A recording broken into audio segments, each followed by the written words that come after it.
All right, Raider Nation, welcome back. I have a couple of stories that I want to share with you today about our Las Vegas Raiders as we are getting ready for the Atlanta Falcons game today. Story number one is that Desmond Ridder, according to Adam Schefter, is expected to be the starting quarterback for tonight's game, which is interesting because the Atlanta Falcons, after drafting him in the third round, then precipitously cut him later on, and then he bounced over to the Arizona Cardinals, and then it was on the practice squad. The Raiders picked him up to fill in for Aiden O'Connell when he went down. Now, Aiden O'Connell's knee injury is a game-time decision, but is still, according to the insiders, not expected to play, and this will be an exciting revenge game for Desmond Ridder to highlight what he can really do. He's been getting the first-team snaps all week, so let's go Desmond Ridder and see what he can do. However, we are the definite underdogs in this game and not expected to win. In fact, if we want the number one overall draft, we can't win another single game, and I'll tell you why here in just a second.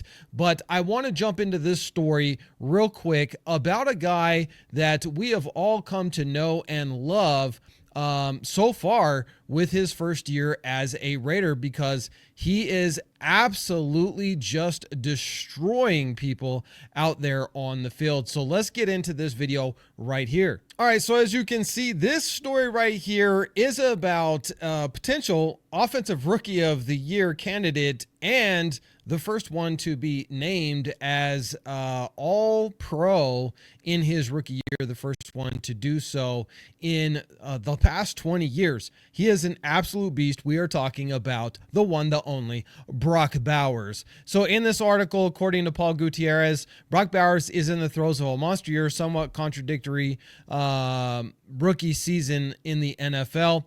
His 87 catches are second most in the league, and with 4 games to play, already a single season record for most receptions by a rookie tight end.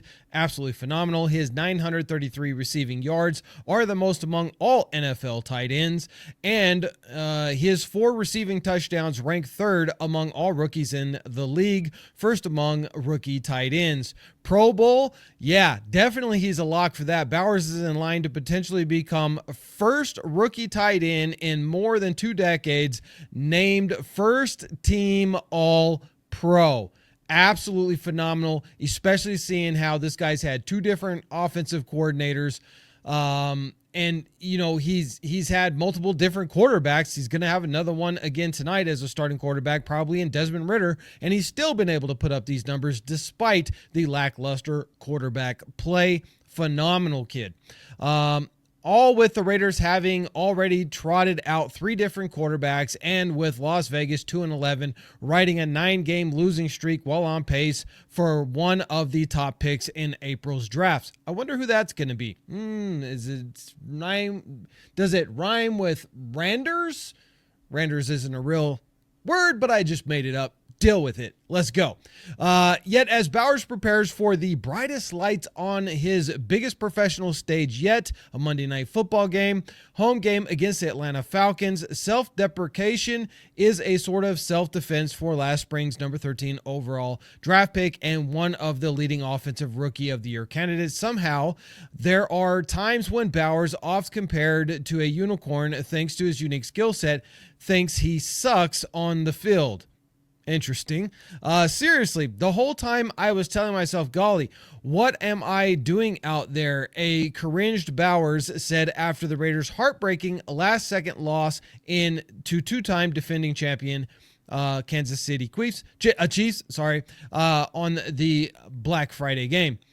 A game, mind you, in which Bowers went off for 10 catches and 14 targets for a career-best 140 yards and a touchdown. I mean, because that could happen, then something bad could happen the next play, and I'm like, dude, I suck again, said Bowers. No, kid, you don't suck. You're amazing. You're going to be amazing for many years to come. We just got to get you a real quarterback. The Raiders have not regretted turning in Bowers' envelope, not even a little bit. From the first day he walked into the building, he was just a different cat, man.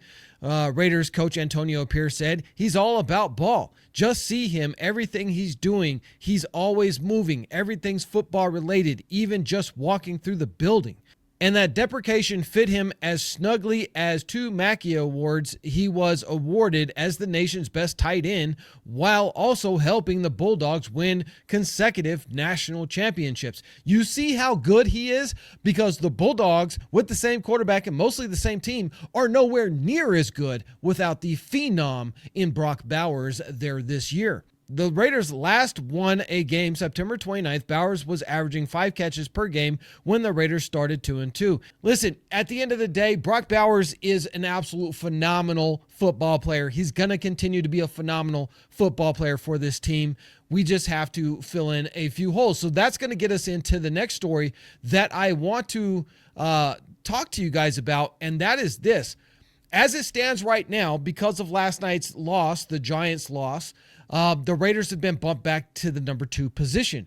In fact, I'm kind of hoping that the Raiders end up with the number 2 position because I'm hoping the Giants go with all the glitz and the glamour and they go with Shedeur Sanders. I love Shedeur Sanders. I think he's fabulous. But I also think Cam Ward is maybe a little bit better. But he's not getting all the glitz and glamour, just like Jaden Daniels wasn't getting all the glitz and the glamour that Caleb Williams was getting last year. And the Chicago Bears made it very obvious that they wanted Caleb Williams. The Raiders and Deion Sanders and Shedeur Sanders have made it very obvious that they want to marry each other in the draft. But I think that Cam Ward is better, just like I think Jaden Daniels is better than Caleb Williams in the long run. He simply has a better tool set to work with. And I really believe that without all the glitz and the glamour, Cam Ward has had to elevate his game every single year. And since his transfer to Miami, he has completely turned that entire organization around. Now, I know a lot of you are going to drop comments, oh, but he's got a better offensive line.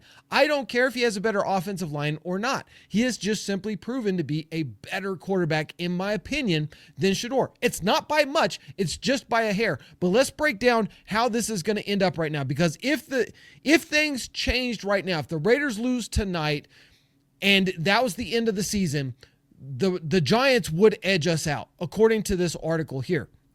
Now, we're going to get into the nitty-gritty of this, but basically the Raiders, if we lose throughout and the Giants lose throughout, the Raiders will technically one-up the Giants due to strength of schedule, and we're going to explain that here in just a second. The Las Vegas Raiders are in the running for the first overall pick in the upcoming NFL draft this season, but they have stiff competition for the pick. Not only do the New York Giants and Raiders have essentially the same record, but they also need a quarterback. The Giants lost to the Baltimore Ravens in Week 15 to fall 2-12 on the season. The Raiders head into their Monday night game tonight to match up against the Atlanta Falcons in a 9-game losing streak and are the underdogs at home. Assuming the Raiders' losing streak continues, they would again have the same record as the Giants. If the season ended with that being the case, the Giants would be awarded the first overall draft pick, according to Daniel Chavkin.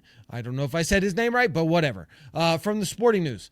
While some teams are fighting for playoff position at the top of the NFL standings, 2 others are fighting for the bottom and for the top number 1 pick race. Chavkin said the Giants and the Raiders share the worst record in the NFL at 2-11 heading into Week 15, which means they are the favorites to earn the top pick in the 2025 NFL Draft. A team's strength of schedule is determined by the combined record of its opponents, and the team with the lower strength of schedule earns the higher pick.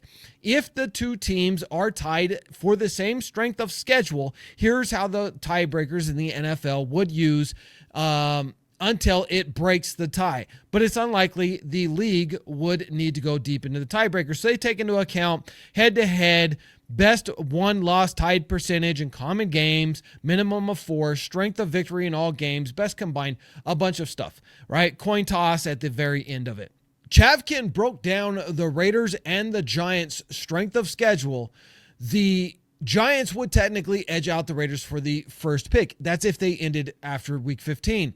The Giants would own the number 1 pick over the Raiders if that was the case, as they have a lower strength of schedule at 0.527 compared to Vegas 0.574. Chavkin said in the 4 remaining weeks in the NFL season, though, the Raiders play teams with a combined 4 .423 winning percentage, while the Giants play teams with a winning .574 percentage. If both the Giants and the Raiders were to lose out the remaining games, based on the current records of every team in the NFL, Las Vegas would jump New York at the top of the draft. As a result, the next 4 weeks are crucial for deciding the draft order. So as of last week, the Raiders had the number 1 overall draft pick. The Giants have jumped up ahead of us by losing last night. Even if the Raiders lose today, we would still technically be just below them. But as the rest of the season plays out, if we lose the next 4 games after tonight, the Raiders will jump ahead. Now, this is what I'm hoping. I'm hoping that the Raiders win at least one of these games, in particular against Derek Carr and the New Orleans Saints. That would be fantastic, because I actually want to see us drop down to the number 2 pick, because we know that Tom Telesco is not going to do any willing and dealing. He's not going to trade the number 1 overall pick and move down to the number 2 or number 3 pick. He is going to just use his pick and pick the best player available, and that's going to be a quarterback. If he's going to go with Shedeur Sanders, if we have the number 1 pick, that's a lock. We're taking Shedeur Sanders. I think in the long run, it would be better for Cam Ward. And so maybe New York goes, and New York has been a place where it has been stated Dion wouldn't mind his son playing in the big city of lights in New York City, even though I know they don't really play there. But they are the New York Giants. I would like to see Shedeur go to New York. I would like to see Cam Ward come to the Raiders. And with that, I would love to see how these two guys play out their career, because I think they're very close. It is yin and yang. I just think Cam Ward has a little bit better of a skill set, a little bit higher of an upside, and he's had to work for everything rather than just being the son of Deion Sanders. Now, that's not saying that Shedeur hasn't worked his butt off to be as good as he is. He absolutely has. But I want to see a blue-collar guy who's worked for it and achieved great success, kind of like a Brock Bowers. If you guys disagree or agree, drop some comments down below and let me know. And if you guys want to see Raider D almost die out in the woods, yes, I did another winter survival crazy video on my other channel, Black Rain Official. Go ahead and click on this video over here. Make sure you go over there, subscribe, like the videos, watch the videos, have some fun. We got a big prize worth over $1,000 that we're going to be giving away on that channel, so make sure you're subscribed to it. See you guys after the game.